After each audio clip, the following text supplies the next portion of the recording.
ഞാൻ Mary Metilda. Stay inspired സീരീസിൻ്റെ പുതിയൊരു എപ്പിസോഡിലേക്ക് എല്ലാവർക്കും സ്വാഗതം. എനിക്ക് നല്ല ജലദോഷമാണെന്ന്, എന്നാലും ശബ്ദം ക്ലിയർ ആയതുകൊണ്ട് വീഡിയോ എടുക്കാമെന്ന് കരുതി. ജലദോഷത്തെപ്പറ്റി പറയുമ്പോൾ എനിക്കൊരു സിനിമാ പാട്ട് ഓർമ്മ വരും. റെസ്റ്റ് ഹൗസ് എന്നുള്ള ഒരു പഴയ സിനിമയുണ്ട്.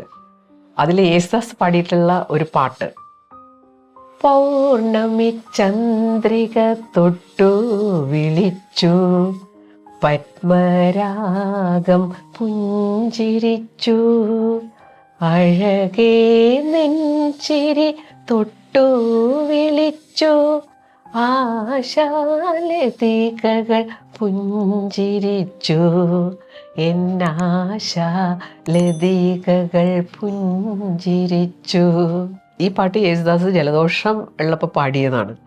പക്ഷേ ആ ജലദോഷം ഈ പാട്ടിൻ്റെ സന്ദർഭത്തിനെ ഒരുപാട് സഹായിച്ചു.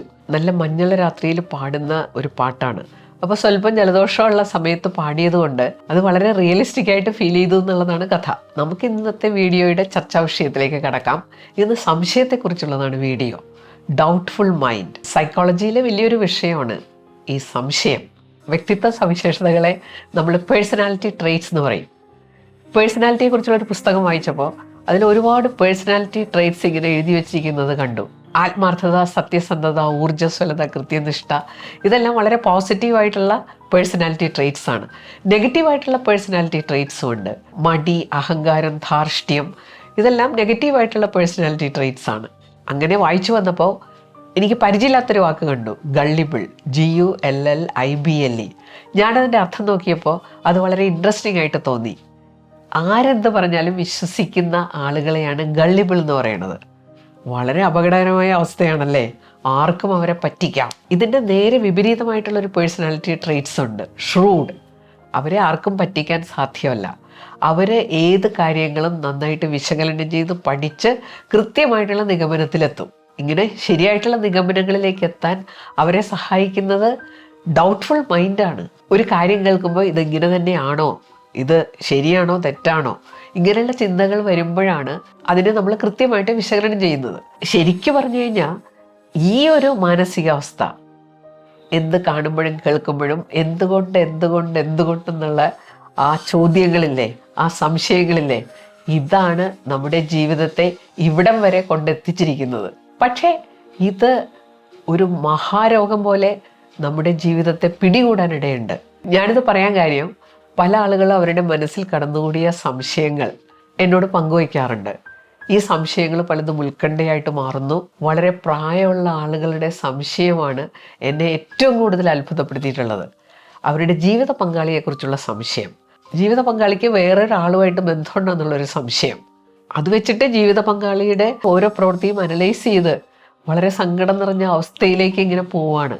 ഇങ്ങനെ പലതിനെക്കുറിച്ചുള്ള പല സംശയങ്ങൾ, അത് പലപ്പോഴും ജീവിതത്തെ വളരെ നെഗറ്റീവായിട്ട് ബാധിക്കുന്നു. അപ്പോൾ എൻ്റെ മനസ്സിൽ തോന്നിയ ഒരു കണ്ടന്റാണ്, സംശയത്തെക്കുറിച്ചൊരു വീഡിയോ ചെയ്യാം. തീർച്ചയായിട്ടും ഈ ഡൗട്ട്ഫുൾ മൈൻഡിനെ കൺട്രോൾ ചെയ്യേണ്ടത് ജീവിതത്തിലെ വളരെ വലിയൊരു ആവശ്യമാണ്. അതിനെ സഹായിക്കുന്ന 6 കാര്യങ്ങളാണ് ഞാൻ ഈ വീഡിയോയിലൂടെ ഷെയർ ചെയ്യുന്നത്. ഒന്നാമത്തേത് സെൽഫ് ഡൗട്ടാണ്. സംശയങ്ങളിലെ ഏറ്റവും സീരിയസ് ആയിട്ടുള്ളൊരു ഡൗട്ടാണ് നമ്മളെപ്പറ്റി തന്നെ സംശയം. നമ്മൾ ആ കാര്യം ചെയ്താൽ ശരിയാകുമോ, അതെന്നെ കൊണ്ട് സാധിക്കുമോ, ഇത്ര സംശയങ്ങളൊക്കെ വന്നു കഴിയുമ്പോഴുള്ള പ്രശ്നം, നമ്മൾക്കൊന്നും ചെയ്യാൻ പറ്റാത്തൊരവസ്ഥയിലേക്ക് നമ്മളെത്തും. അപ്പോൾ ഇങ്ങനെയുള്ള ചിന്തകൾ വരുമ്പോൾ കൃത്യമായിട്ട് നമ്മളെ വിലയിരുത്തണം. നമ്മൾ എന്തുകൊണ്ടാണ് ഇങ്ങനെ ചിന്തിക്കുന്നത്? ഒരു കാര്യം ഉറപ്പാണ് കേട്ടോ, നമ്മുടെ ജീവിതത്തിൽ എന്നും മുന്നോട്ട് പോകാനൊരു വഴിയുണ്ട്. അത് നമ്മൾ കണ്ടെത്താത്തതായിരിക്കും പ്രശ്നം. ശരിക്കും വിലയിരുത്തി നമ്മളൊരു തീരുമാനത്തിലെത്തണം, ഇതെന്നെ കൊണ്ട് സാധിക്കുമോ. 2 ഉത്തരങ്ങളുണ്ട്, യെസ് ഓർ നോ. ഇതിലേതെങ്കിലും ഒന്നിലേക്ക് നമുക്ക് എത്താനുള്ള കാരണങ്ങളും ഉണ്ടാവണം. ഇങ്ങനെ സംശയങ്ങൾ വന്ന് കുറേ കാര്യങ്ങളൊക്കെ പാതി വഴിക്കിട്ട് പോകുന്നവരുണ്ട്. സംശയിക്കാം, പക്ഷെ അതിനെന്തെങ്കിലും ഒരു അടിസ്ഥാനം ഉണ്ടാവണം. ചിലപ്പോൾ ഈ സംശയത്തിൻ്റെ കാരണം എന്തായിരിക്കാമെന്നോ, നല്ല മടിയായിരിക്കും, നമുക്കൊരു കാര്യം ചെയ്യാൻ കഴിയില്ല. അപ്പോൾ അതിനെ സപ്പോർട്ടീവായിട്ട് നമ്മളിങ്ങനെ സംശയിച്ചുകൊണ്ടിരിക്കുക. അത് ചെയ്യാൻ പറ്റുമോ എന്ന് എനിക്കൊരു സംശയം എന്ന് നമ്മൾ പറയുമ്പോൾ ശരിക്കും സംശയം ആകണമെന്നില്ല, അത് ചെയ്യാനുള്ള നമ്മുടെ ഒരു മടിയാകാം, എങ്ങനെ തുടങ്ങണമെന്നറിയാത്തത് കൊണ്ടാവാം. അപ്പോൾ യഥാർത്ഥ കാരണങ്ങൾ കണ്ടെത്താനുള്ള ഒരു മനസ്സവിടെ ഇല്ലെങ്കിൽ ഇത് വലിയ പ്രശ്നമായിട്ട് മാറും. എപ്പോഴും നമ്മളെക്കുറിച്ചൊരു വിശ്വാസമില്ലാത്തൊരു സ്ഥിതി വന്നു കഴിഞ്ഞാൽ, മറ്റുള്ളവരെ വിശ്വസിക്കാത്തൊരു സ്ഥിതി പോലെ അല്ല കേട്ടോ, സ്വയം ഒരു വിശ്വാസമില്ലാതെ വന്നാൽ അത് നമ്മൾ മാറ്റിയെടുക്കേണ്ട ഒരവസ്ഥയാണ്. നമ്മളെക്കുറിച്ച് കൃത്യമായിട്ടുള്ളൊരു ബോധ്യം ഉണ്ടാക്കണം. നമുക്ക് പറ്റുന്ന കാര്യങ്ങൾ ഏതാണ്, പറ്റാത്തത് ഏതൊക്കെയാണ്. എപ്പോഴും ഈ സംശയം നിറഞ്ഞ മനസ്സുമായിട്ട് നടന്നു കഴിഞ്ഞാൽ നമ്മൾ വളരെ ഇനാക്റ്റീവായിട്ട് മാറും. രണ്ടാമത്തെ കാര്യം എന്ന് പറഞ്ഞു കഴിഞ്ഞാൽ ഏറ്റവും ക്ലോസ് ആയിട്ടുള്ള ബന്ധങ്ങളിൽ വരുന്ന സംശയങ്ങളാണ്. മാതാപിതാക്കൾ എനിക്കെതിരായിട്ട് പ്രവർത്തിച്ചുകൊണ്ടിരിക്കുന്നു എന്ന് ചിന്തിക്കുന്ന മക്കളുണ്ട്. അവരെത്ര സപ്പോർട്ടീവായിട്ട് കാര്യങ്ങൾ ചെയ്താലും അവരെ സംശയിച്ചുകൊണ്ടിരിക്കുന്നു. ചിലപ്പോൾ നമ്മൾ ഈ മാതാപിതാക്കളെ പറ്റി ചിന്തിക്കുന്നത് വേറെ ആളുകൾ പറഞ്ഞു കേട്ട കാര്യങ്ങളിൽ നിന്നാവാം. അപ്പോൾ അത് വെച്ചിട്ട് നമ്മൾ ഇവരുടെ ഓരോ കാര്യങ്ങൾ ചെയ്യുമ്പോൾ ഇത് എനിക്കെതിരായിട്ടല്ലേ ചെയ്യുന്നത്, എനിക്കെതിരായിട്ടല്ലേ പറയുന്നത്, അങ്ങനെയുള്ള ചിന്തകൾ ഇങ്ങനെ ബലപ്പെട്ടുകൊണ്ടിരിക്കും. ഇവർ നമുക്ക് വേണ്ടി ഒരുപാട് നല്ല കാര്യങ്ങൾ ചെയ്യുന്നത് കൊണ്ട് ഇവരെതിരാണെന്നുള്ള തീരുമാനത്തിൽ എത്താനും പറ്റില്ല. അപ്പോൾ നമ്മൾ എന്ത് ചെയ്യണം? ഈ വ്യക്തികളെ ശരിക്കും നമ്മൾ പഠിക്കണം. ഇവരിൽ നന്മകളും തിന്മകളും ഒക്കെ ഇല്ലേ, അത് കൃത്യമായിട്ട് നമ്മൾ മനസ്സിലാക്കി നമ്മളിങ്ങനെ സംശയിക്കേണ്ട കാര്യമുണ്ടോ? മാതാപിതാക്കൾ വഴക്ക് പറയുന്നത് തന്നോടുള്ള ഇഷ്ടക്കുറവ് കൊണ്ടല്ലേ എന്ന് സംശയിക്കുന്ന മക്കളുണ്ട്. ജീവിത പങ്കാളിയെക്കുറിച്ചുള്ള സംശയം, ജീവിത പങ്കാളിക്ക് വേറെ ആളുമായിട്ട് ബന്ധമുണ്ടെന്നുള്ള സംശയം, ഇതൊക്കെ ഉണ്ടാക്കുന്ന അസ്വസ്ഥതകൾ ചില്ലറയൊന്നുമല്ല കേട്ടോ. അപ്പം ഞാനിങ്ങനെ സംശയം തോന്നുന്ന ആളുകളോട് ചോദിച്ചിട്ടുണ്ട്, നിങ്ങൾക്ക് എങ്ങനെയാണ് ഇങ്ങനെ ഒരു സംശയം ഉണ്ടായത്? അപ്പോൾ അവർ പറയും, ഞാൻ ചില മെസ്സേജസ് കണ്ടു. മെസ്സേജ് എന്ന് പറഞ്ഞാൽ പലപ്പോഴും ഒരു വൺ വേ കമ്മ്യൂണിക്കേഷനാണ്. ഇത് 100% വിശ്വാസത്തിലെടുക്കാവുന്ന ഒന്നല്ല. ആ മെസ്സേജിൻ്റെ പിന്നിൽ എന്താണ് അയാൾ ഉദ്ദേശിച്ചത്, ഇതൊന്നും നമുക്കറിയില്ല. അപ്പോൾ അവിടെ നമുക്കൊരു ടെസ്റ്റ് ഡോസായിട്ട് ചെയ്യാവുന്നത് എന്താണ്? ഒന്നാമത്തത് നമ്മൾ നോക്കേണ്ടത് എന്താ? ജീവിത പങ്കാളിക്ക് നമ്മളോടൊരു താല്പര്യക്കുറവുണ്ടായിട്ടുണ്ടോ, സ്നേഹക്കുറവുണ്ടോ, എൻ്റെ ജീവിതത്തിൽ ഉണ്ടാകുന്ന പ്രശ്നങ്ങൾ എന്തൊക്കെയാണ്? ഇങ്ങനെ നമ്മൾ മനുഷ്യരുടെ പിന്നാലെ നടക്കുന്നത് അത് ശരിയല്ലാത്തൊരു കാര്യമല്ലേ? ഒരാളുടെ ഫോണിൽ വരുന്ന മെസ്സേജസൊക്കെ അയാളുടെ അനുവാദമില്ലാതെ നോക്കുക. ചില ആളുകൾ ഇമെയിൽ വരെ ബ്രേക്ക് ചെയ്ത് സംശയം തോന്നിയിട്ട് ചെയ്യുന്നതാണ്. ഇവിടെ എല്ലാം നമ്മൾ മനസ്സിലാക്കേണ്ട ഒരു കാര്യം, നമ്മളിങ്ങനെ സംശയിക്കുന്നതിനും പരിമിതികളുണ്ട്. ഈ ലോകത്തെല്ലാം 100% കൃത്യമായിട്ട് മനസ്സിലാക്കാൻ പറ്റില്ല. അപ്പോൾ ഇങ്ങനെയുള്ള ചില സന്ദർഭങ്ങളിൽ കൃത്യമായിട്ട് നമുക്ക് നിഗമനങ്ങളിൽ എത്താൻ പറ്റുന്നില്ല. ചില ഊഹാപോഹങ്ങൾ മാത്രമായിരിക്കും, ഇങ്ങനെയോ ആകാം അങ്ങനെയോ ആകാം. അപ്പോൾ എപ്പോഴും നമുക്ക് അനുകൂലമായ രീതിയിൽ നിഗമനത്തിലെത്തുകയാണ് നല്ലത്. ഇത് സംശയമാണ്, റിയാലിറ്റി അല്ല. ഏത് നിഗമനത്തിലും നമുക്ക് എത്താവുന്ന ഒരു സ്ഥിതിവിശേഷം ഉണ്ടെങ്കിൽ നമുക്ക് അനുകൂലമായ നിഗമനത്തിലെത്തിയിട്ട് ആ ചിന്ത മനസ്സിൽ നിന്ന് ഉപേക്ഷിക്കുക. അതൊക്കെയാണ് ബുദ്ധിപരമായിട്ട് ചെയ്യാവുന്നത്. ഈ ഊഹാപോഹത്തിൻ്റെ അടിസ്ഥാനത്തിൽ എപ്പോഴും അവനവന് തന്നെ പ്രതികൂലമായ നിഗമനങ്ങളിൽ എത്തുന്നവർ ധാരാളമുണ്ട്. അവനവന് പാരവെക്കാതിരിക്കുക, അത്രയെങ്കിലും നമ്മൾ ചെയ്യണ്ടേ? മൂന്നാമത്തെ കാര്യം, ഇന്നത്തെ ചുറ്റുപാടുകളെക്കുറിച്ച് നമ്മൾ കൃത്യമായിട്ട് മനസ്സിലാക്കണം. ഇന്നത്തെ ലോകം എന്ന് പറഞ്ഞാൽ it is a world of confusion. കൺഫ്യൂഷനിൽ നിന്ന് ഉണ്ടാകുന്നത് എന്താ? ഡൗട്ട്ഫുൾ മൈൻഡാണ്. ആശങ്കകളും ഭീതികളും നമ്മളിൽ ഉണ്ടാക്കുന്ന ഒരുപാട് വീഡിയോകളുണ്ട്. നമ്മൾ പലപ്പോഴും ഈ എളുപ്പമാർഗത്തിന് സോഷ്യൽ മീഡിയ കയറി പല കാര്യങ്ങളെക്കുറിച്ചുള്ള വിവരങ്ങൾ ശേഖരിക്കാറുണ്ട്. ഈ ഇൻഫോർമേഷൻ കറക്റ്റാണോ എന്ന് വേറെ സോഴ്സിലൂടെ നമ്മൾ വെരിഫൈ ചെയ്യണം. എന്തെങ്കിലുമൊക്കെ ഇങ്ങനെ കേൾക്കുമല്ലോ, അതിൽ വ്യക്തതയില്ലെങ്കിൽ അത് സംശയമായിട്ട് മനസ്സിൽ കിടക്കും. ഈ രോഗങ്ങളെക്കുറിച്ചുള്ള ഒരുപാട് വീഡിയോസ് ഇല്ലേ, എന്തെല്ലാം പ്രശ്നങ്ങളാണ് മനുഷ്യർക്ക് ഉണ്ടാക്കുന്നത്. ഇവിടെയൊക്കെ നമ്മൾ ചെയ്യേണ്ടത് എന്താ? ശരിക്കും ഇതിൻ്റെ സോഴ്സ്, നമ്മൾക്ക് വിശ്വസിക്കാവുന്ന ഒരു സോഴ്സ് ഉണ്ടാവും. രോഗത്തെക്കുറിച്ച് പറയുമ്പോൾ നമ്മൾ വിശ്വാസയോഗ്യരായ ഡോക്ടർമാരെ കണ്ടെത്തണം. അവരോടാണ് ഇതിനെക്കുറിച്ചൊക്കെ ചർച്ച ചെയ്യേണ്ടതും നമ്മൾ നിഗമനങ്ങളിലേക്ക് എത്തേണ്ടതും. നമ്മൾ കേൾക്കുന്ന കാര്യങ്ങൾ ഫാക്റ്റ് ആകണമെന്നില്ല, അത് ഓരോരുത്തരുടെ അഭിപ്രായമാണ്. തീർച്ചയായിട്ടും ഇവിടെ ചെയ്യേണ്ട ചില കാര്യങ്ങളുണ്ട്. നമ്മളിതൊക്കെ കാണുന്നത് ഫിൽട്ടർ ചെയ്ത് കാണുക. നമ്മുടെ മനസ്സിൽ ഒരുപാട് സംശയങ്ങളും ആശങ്കകളും ഉണ്ടാക്കുന്ന കാര്യങ്ങൾ കാണാതിരിക്കുക. അങ്ങനത്തെ പ്രശ്നങ്ങൾ നമ്മുടെ ജീവിതത്തിൽ ഉണ്ടാകുമ്പോൾ നമ്മളെ അപ്രോച്ച് ചെയ്യേണ്ട വിശ്വാസയോഗ്യരായ ആളുകളുണ്ട്, വിശ്വാസയോഗ്യമായ സോഴ്സസ് ഉണ്ട്. അത് നമ്മൾ പ്രയോജനപ്പെടുത്തുക. ഇനി നാലാമത്തെ കാര്യം, സത്യം എന്താണെന്ന് മനസ്സിലാക്കി കഴിഞ്ഞാൽ പിന്നെ അവിടെ സംശയമില്ലല്ലേ. ഇത് സത്യമാണോ അല്ലയോ, ഇത് നമ്മുടെ മനസ്സിൽ ഒരുപാട് സംശയം ഉണർത്തുന്ന ഒരു കാര്യമാണ്. സത്യം മനസ്സിലാക്കാനുള്ളൊരു സത്യാന്വേഷണം, അങ്ങനെ ഒരു മാനസിക ഭാവം നമ്മളിൽ ഉണ്ടാക്കിയെടുക്കുക എന്നുള്ളത് വളരെ പ്രധാനപ്പെട്ടതാണ്. ഒരു കാര്യം കേട്ട് കഴിഞ്ഞാൽ അത് അപ്പാടെ വിശ്വസിക്കാതെ, അപ്പാടെ തള്ളിക്കളയാതെ, സത്യം എന്താണെന്ന് മനസ്സിലാക്കാനുള്ള ഒരു താല്പര്യം, അതിനുള്ള ഒരു ശ്രമം. സത്യം മനസ്സിലാക്കുക എന്നുള്ളത് എളുപ്പമുള്ള കാര്യമല്ല, പക്ഷേ അതിന് ഒരു മനസ്സുണ്ടെങ്കിൽ നമുക്കതിനുള്ള വഴികൾ തെളിഞ്ഞു വരും. ഈ സന്ദർഭത്തിൽ ഞാൻ പറയേണ്ട ഒരു കഥയുണ്ട്. 4 എഞ്ചിനീയറിംഗ് വിദ്യാർത്ഥികളുടെ കഥയാണ്. അവർക്ക് ഒരിക്കൽ ഇൻ്റേണൽ എക്സാമിനേഷൻ എഴുതാൻ പറ്റിയില്ല. അപ്പോൾ അവർ പ്രൊഫസറോട് വന്ന് പറഞ്ഞു, രണ്ടാമതൊന്നും നടത്തണം. ഞങ്ങൾ വളരെ അത്യാവശ്യമായിട്ടുള്ളൊരു സ്ഥലത്ത് പോയതുകൊണ്ടാണ് എഴുതാൻ പറ്റാതിരുന്നത്. ഞങ്ങളുടെ കൂട്ടത്തിലുള്ള ഒരാളുടെ അമ്മാവിന് അസുഖം വന്നു, വളരെ സീരിയസ് ആയതുകൊണ്ട് ഞങ്ങൾ അതിരാവിലെ പുറപ്പെട്ടു.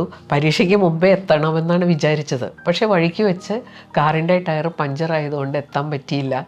പ്രൊഫസർ ഇതൊക്കെ കേട്ടപ്പോൾ പറഞ്ഞു, ശരി, നിങ്ങൾക്ക് നാളെ പരീക്ഷ ഞാൻ നടത്താം, നിങ്ങൾ എത്രയോ നല്ല കാര്യമാണ് ചെയ്തത്, അപ്പോൾ നിങ്ങൾക്ക് എന്തായാലും നാളെ പരീക്ഷ നടത്താം. 4 പേരും പിറ്റേ ദിവസം പരീക്ഷ എഴുതാൻ റെഡിയായിട്ട് വന്നു. അദ്ദേഹം 4 പേരെയും 4 മുറികളിലിരുത്തി ക്വസ്റ്റ്യൻ പേപ്പർ കൊടുത്തു. ക്വസ്റ്റ്യൻ പേപ്പറിലുണ്ടായിരുന്ന ചോദ്യങ്ങൾ എന്തൊക്കെയായിരുന്നെന്നോ: ആരുടെ അമ്മാവനാണ് അസുഖം വന്നത്, ഏത് ഹോസ്പിറ്റലിലാണ് പോയത്, അവിടെ എത്ര മണിക്ക് എത്തി, എത്ര മണിക്ക് പുറപ്പെട്ടു, കാറിൻ്റെ ഏത് ടയറാണ് പഞ്ചറായത്, എത്ര സമയം വഴിയിൽ കിടന്നു. ഇങ്ങനെ ആ സംഭവമായിട്ട് ബന്ധപ്പെട്ട കുറച്ച് ചോദ്യങ്ങൾ അങ്ങോട്ട് ചോദിച്ചു. അതിൻ്റെ ഉത്തരങ്ങൾ നോക്കിക്കഴിഞ്ഞാൽ സത്യമാണോ അല്ലയോ എന്ന് എത്ര എളുപ്പത്തിൽ മനസ്സിലാക്കാം അല്ലേ? ഇതുപോലെയൊക്കെ തന്നെയാണ് പലപ്പോഴും നമുക്ക് അങ്ങനെ ഒരു മനസ്സുണ്ടെങ്കിൽ പലപ്പോഴും ഈ സത്യം കണ്ടെത്തുക എന്നുള്ളത് അത്ര ദുഷ്കരമായ കാര്യമൊന്നുമല്ല. അതിനൊരു കഴിവ് നമുക്കുണ്ടെങ്കിൽ ഒരുപാട് കൺഫ്യൂഷൻ മനസ്സിൽ നിന്ന് ഒഴിവാക്കാം. 5ാമത്തെ കാര്യം, നമുക്ക് പലപ്പോഴും ഒരുപാട് ആളുകളുമായിട്ട് ബന്ധപ്പെടേണ്ടതായിട്ട് വരും. അവരെയൊക്കെ കുറിച്ചുള്ള സംശയങ്ങൾ നമ്മളെ ഒരുപാട് പ്രശ്നത്തിലാക്കാറുണ്ട്. ചിലർക്ക് ആരെയും വിശ്വസിക്കാൻ പറ്റില്ല കേട്ടോ, ഒറ്റ ഒരുത്തിനെയും വിശ്വാസമില്ല. എല്ലാവരും നമുക്കിട്ട് പാര വെക്കുമെന്ന് ചിന്തിച്ചുകൊണ്ടിരിക്കുന്നവർ.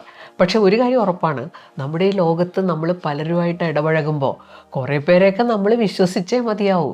അങ്ങനെയുള്ള ആളുകളെ കണ്ടെത്തുക എന്നുള്ളതാണ് നമ്മൾ ചെയ്യേണ്ട ഒരു കാര്യം. നമ്മുടെ കൂടെ വിശ്വസിച്ച് നിർത്താൻ പറ്റുന്ന ആളുകൾ, അവരെ കണ്ടെത്തണമെങ്കിൽ ആദ്യം നമ്മൾ വിശ്വാസയോഗ്യരായിരിക്കണം. എങ്കിൽ മാത്രമേ വിശ്വാസയോഗ്യരായിട്ടുള്ള ആളുകൾ നമ്മളോട് ബന്ധപ്പെടാൻ താല്പര്യം കാണിക്കൂ. 100% നമുക്കൊരാളെയും വിശ്വസിക്കാനും പറ്റില്ല, അതും ഒരു ഫാക്റ്റാണ്. അങ്ങനെ എല്ലാവരെയും 100% വിശ്വസിക്കേണ്ട കാര്യവും നമുക്കില്ല. പക്ഷെ നമ്മുടെ ജീവിതം സുഗമമായിട്ട് മുന്നോട്ട് കൊണ്ടുപോകണമെങ്കിൽ ആളുകളെ ഒരു പരിധി വരെ ട്രസ്റ്റ് ചെയ്യണം. അത് എത്ര വരെ ട്രസ്റ്റ് ചെയ്യണം, ആരെയൊക്കെ ട്രസ്റ്റ് ചെയ്യണം, അത് നമ്മൾ തീരുമാനിക്കേണ്ട കാര്യങ്ങളാണ്. ഞാൻ എപ്പോഴും ആളുകളുടെ കൂടെ ചേർന്ന് പല കാര്യങ്ങളും ചെയ്യുന്ന ഒരാളാണ്. അപ്പോൾ ചിലരെ നമ്മളങ്ങ് ട്രസ്റ്റ് ചെയ്യും. വീട്ടിൽ ജോലി ചെയ്യാനൊക്കെ സ്ഥിരമായിട്ട് വരുന്നവരുടെ കയ്യിലൊക്കെ നമ്മൾ താക്കോലൊക്കെ കൊടുക്കാറുണ്ട്. ചിലർ ചോദിക്കും, അങ്ങനെ താക്കോൽ കൊടുത്താൽ ശരിയാകുമോ? നമ്മൾ വലുതായിട്ട് നെഗറ്റീവായിട്ട് ബാധിക്കാത്ത കാര്യങ്ങളിലൊക്കെ ആളുകളെ ട്രസ്റ്റ് ചെയ്യാം. ആളുകളെ മനസ്സിലാക്കുക, വിലയിരുത്തുക എന്നുള്ളതും നമ്മളെപ്പോഴും പ്രാക്ടീസ് ചെയ്യേണ്ട ഒന്നാണ്. അങ്ങനെ ഒരു ഫ്രെയിം വർക്ക് നമ്മുടെ മനസ്സിലുണ്ടാകണം. ആളുകളെ ചിലപ്പോൾ വിശ്വസിച്ച് ഓരോ കാര്യങ്ങൾ ഏൽപ്പിക്കേണ്ടതായിട്ട് വരും. വീട്ടിലൊരാൾ നമ്മളെ സഹായിക്കാൻ വരുമ്പോൾ അയാൾ എന്തെങ്കിലും എടുത്തുകൊണ്ട് പോവുമോ എന്നുള്ള പേടിയുള്ള ചിലരുണ്ട്. അതുകൊണ്ട് വീട്ടിൽ ആരെയും സഹായത്തിന് നിർത്താത്തവരുണ്ട്. ഇത് വലിയ ബുദ്ധിമുട്ടുള്ള കാര്യമല്ലേ? നമ്മളവിടെ ചെയ്യേണ്ടത് എന്താ? വീട്ടിൽ പല സാധനങ്ങളുണ്ടാവും. അതിൽ വളരെ പ്രധാനപ്പെട്ട നമ്മൾ സൂക്ഷിക്കേണ്ട ചില കാര്യങ്ങളുണ്ട്. അത് മറ്റുള്ളവരുടെ കയ്യിലേക്ക് കിട്ടിക്കഴിഞ്ഞാൽ നമുക്ക് ഒരുപാട് നഷ്ടങ്ങളുണ്ടാവും. അല്ലെങ്കിൽ അങ്ങനെയുള്ള കാര്യങ്ങൾ നമ്മളെടുത്ത് സൂക്ഷിച്ച് മാറ്റി വെക്കുക, അതിനുള്ള സംവിധാനങ്ങളുണ്ടല്ലോ. ബാക്കി പല കാര്യങ്ങളെക്കുറിച്ച് നമ്മൾ അത്ര ആദി പിടിക്കേണ്ടതായിട്ടൊന്നുമില്ലല്ലോ.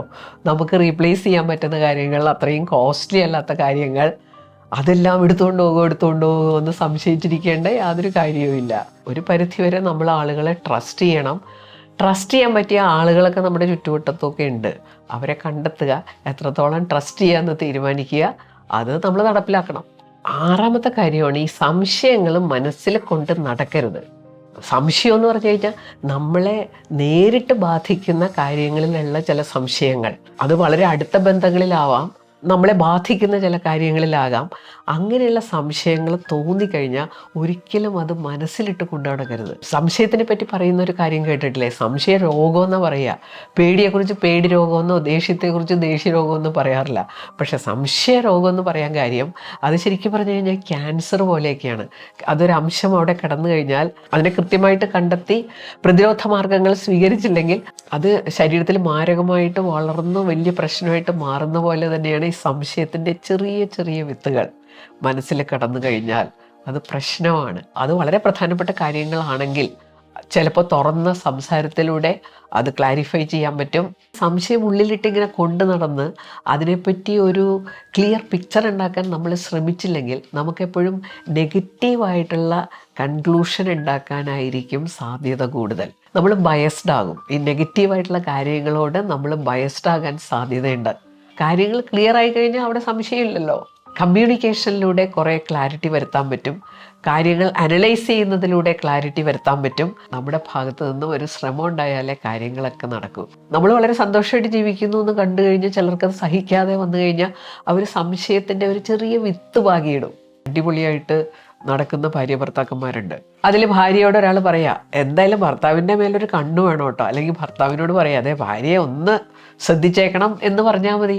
ചിലരിൽ സംശയത്തിൻ്റെ വിത്ത് പാകാൻ അത് ധാരാളം മതിയാകും. ഇങ്ങനെയുള്ള കാര്യങ്ങളൊക്കെ കുറച്ചും കൂടി വിവേകത്തോടു കൂടി നമുക്ക് കാണാൻ സാധിക്കണം. അങ്ങനെയുള്ളൊരു മനസ്സ് നമുക്ക് ഉണ്ടാവണം. സംശയം നമ്മുടെ ജീവിതത്തിൽ വലിയൊരു പ്രശ്നമായിട്ട് മാറാതിരിക്കാൻ എന്തെല്ലാമാണ് നമ്മൾ അറിഞ്ഞിരിക്കേണ്ടത്. അങ്ങനെയുള്ള 6 കാര്യങ്ങളാണ് നമ്മൾ ഈ വീഡിയോയിലൂടെ ചർച്ച ചെയ്തത്. അപ്പോൾ ഈ വീഡിയോ നിങ്ങൾക്ക് ഇഷ്ടപ്പെട്ടിട്ടുണ്ടെങ്കിൽ കമൻറ്റ് ചെയ്യാനും ലൈക്ക് ചെയ്യാനും ഷെയർ ചെയ്യാനൊന്നും മറക്കരുത്. അടുത്ത വെള്ളിയാഴ്ച പുതിയൊരു വീഡിയോയുമായിട്ട് നമുക്ക് വീണ്ടും കാണാം. താങ്ക്